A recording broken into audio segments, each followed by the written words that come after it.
Assalamualaikum warahmatullahi wabarakatuh. Hello guys, we are from 5 group with group members Ira Atika, Salma Adilah, Lukman Harun, and Ruli Aditya. We will discuss the result of our analysis of the article Gaya Bahasa Djoko Pinurbo dalam sajak Musim Panas dan Surat Kau Analisis Stilistika by Faradila Nurbaiti.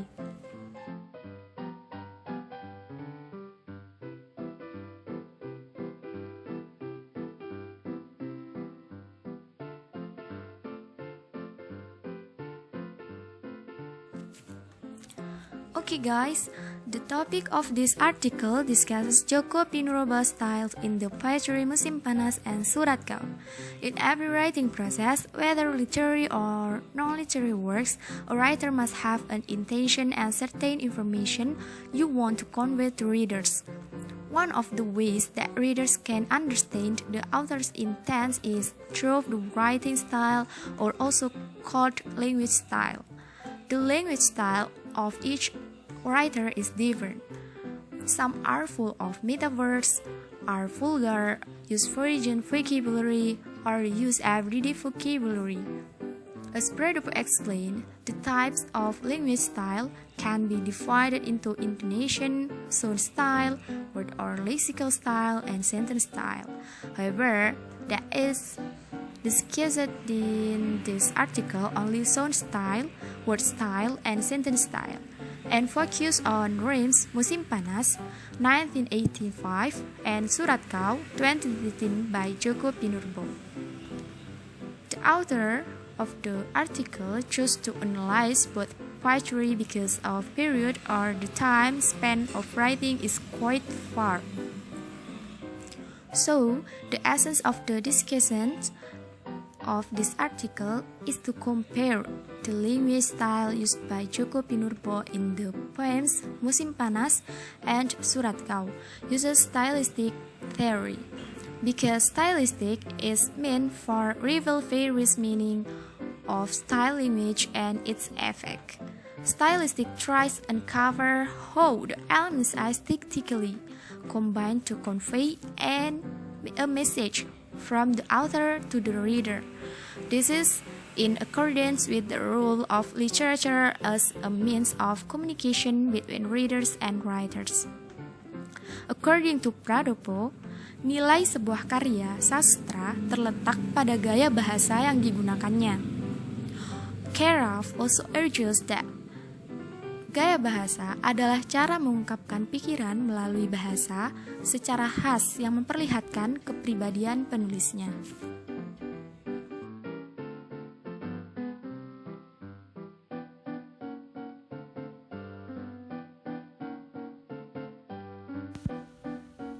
Okay, the next discussion is about the strength point in the article. Artikel ini menggunakan stilistika sebagai teori utama dalam menganalisis bahasa. Pengkajian stilistika diterapkan pada karya sastra puisi karena metafor yang ada di dalamnya sangat kental. Nah, seperti dalam sajak pertama Musim Panas yang berbunyi musim panas yang capek dan sempoyongan mengetuk jendela rumahku malam-malam. Sajak tersebut mengandung figurative language in stylistic yang menjadi cirinya adalah majas personifikasi, di mana hal selain makhluk dianggap sebagai sesuatu yang seolah-olah hidup. Nah, sedangkan dalam Surat Kau, dalam sajak yang berbunyi untuk merambah rantauku, dalam sajak tersebut mengandung majas metafora.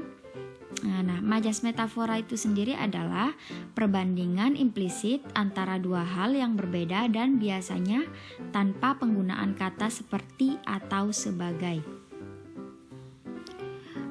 Apa yang membuat majas tersebut dianggap metafora? Dalam kata rantauku dimetaforakan sebagai pepohonan, tumbuhan, atau hutan karena dikenai tindakan merambah yang berarti membabat atau menebang.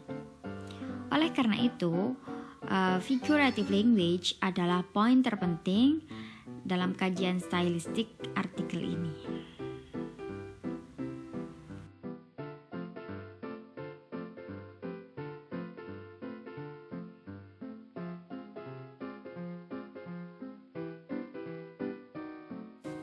Jadi, hasil dari analisis kami, fitness dari artikel gaya bahasa Djoko Pinurbo dalam sajak musim panas. Untuk poin dari artikel itu sendiri, biasanya setiap artikel memiliki rumusan masalah, sedangkan di artikel ini kami tidak menemukan rumusan masalah. Bisa dikatakan artikel ini masih kurang lengkap dalam strukturalnya. Seperti referensi artikel yang lain yang kami dapatkan, artikel yang berjudul Analisis Penggunaan Gaya Bahasa pada Puisi karya siswa SMA di Yogyakarta ini, di situ tertera jelas ada rumusan masalah. Sedangkan di artikel Gaya Bahasa Djoko Pinurbo dalam sajak musim panas itu tidak ada rumusan masalah. Terus yang kedua, secara definitif, stilistika adalah ilmu yang berkaitan dengan gaya dan gaya bahasa. Tetapi pada umumnya lebih banyak mengacu pada gaya bahasa. Jadi stilistika sebagai ilmu tentang gaya meliputi berbagai cara yang dilakukan dalam kegiatan manusia. Dalam artikel tersebut menunjukkan bahwa gaya dibatasi dalam analisis puisi. Karena dilihat secara umum, puisilah yang memiliki penggunaan bahasa yang khas. Selain itu, gaya pada dasarnya ada dan digunakan dalam kehidupan sehari-hari.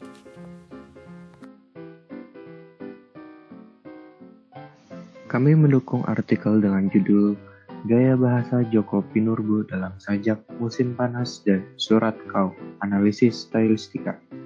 Karena penjelasan gaya bahasa dengan teori stylistika dalam artikel ini sesuai dan juga sama dengan beberapa artikel yang kami kaji.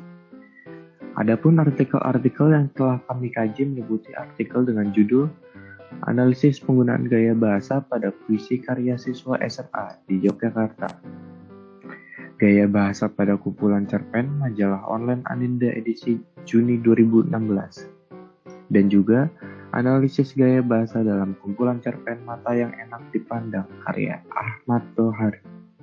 Ketiga analisis gaya bahasa dalam artikel ini mendefinisikan gaya bahasa dalam teori stylistika dengan cara yang sama. Terima kasih atas perhatiannya. Kurang lebihnya mohon maaf. Demikian akhir dari presentasi kami. Semoga bermanfaat untuk kita semua. Semoga apa yang disampaikan barusan adalah awal untuk kita menerjang badai kehidupan. Terima kasih.